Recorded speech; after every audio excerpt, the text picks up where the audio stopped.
चालू नाही. नमस्कार. आता चालू. बघा, हे राम मंदिराचं भव्य दिव्य असं चित्र आहे.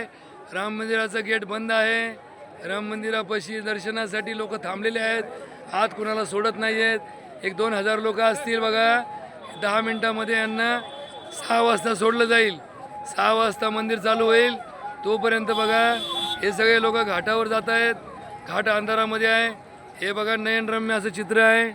आणि ही बघा, नवीन आता केलेली शिल्पाकृती आहे. आणि हे बघा, प्रभू रामचंद्राचं मंदिर आहे. बघा, या रामचंद्राच्या मंदिराच्या प्रवेशद्वारापाशी आम्ही उभे आहोत.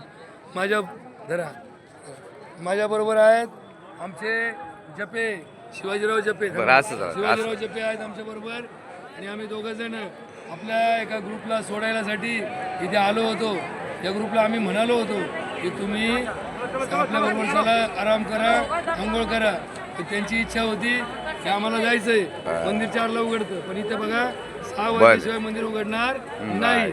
आणि तुम्ही 6 वाजता आले की 7 वाजताच्या आत सगळ्यांचं दर्शन होऊन आपण शरयूच्या घाटावर जाऊ. तुम्ही काय करा, लवकर आंघोळ करा, रात्री आवरा, नवीन कपडे घाला, तुमच्या सगळे कपडे भरा आणि आपापल्या बसमध्ये येऊन बसा. बसला मी लोकेशन टाकतो, इथे येऊन बस उभ्या राहतील. तुम्ही सगळं चपला सगट आपल्या बसमध्ये ठेवायचंय. सकाळची वेळ आहे, त्याच्यामुळे चपला काय घालून बरोबर घेऊ नका. परत आपल्याला वेळ जाईल चपला शोधण्यामध्ये. बरोबर काही सामान घेऊ नका. मोबाईल चालतो आणि तुम्ही लगेच या. तुम्हाला दर्शन मारीला लावतो. आम्ही जपेने आम्ही आता इथं बसून हे सगळं निरीक्षण केलेलं आहे. तुम्हाला रस्त्याने लेझर शो दाखवतो. तुम्हाला रस्त्याने तो विणा दाखवतो की ज्या विण्याचं जगप्रसिद्ध असं वर्ल्ड रेकॉर्ड आहे. आणि मग हे आपण 7 वाजता उरकलं की 8 वाजेपर्यंत शरयू घाटावर जाऊन प्रातःकाळीचा सूर्य नमस्कार करू, शरयूला नमस्कार करू, पाय धुवू आणि लगेच परतीच्या प्रवासाला 8 वाजता, जास्तीत जास्त 8:30 वाजता निघून नाश्ता करू आणि परतीच्या प्रवासाला वाराणसीला जाऊ. उद्या दिवसभर वाराणसीला पोहोचायचा प्रयत्न करू.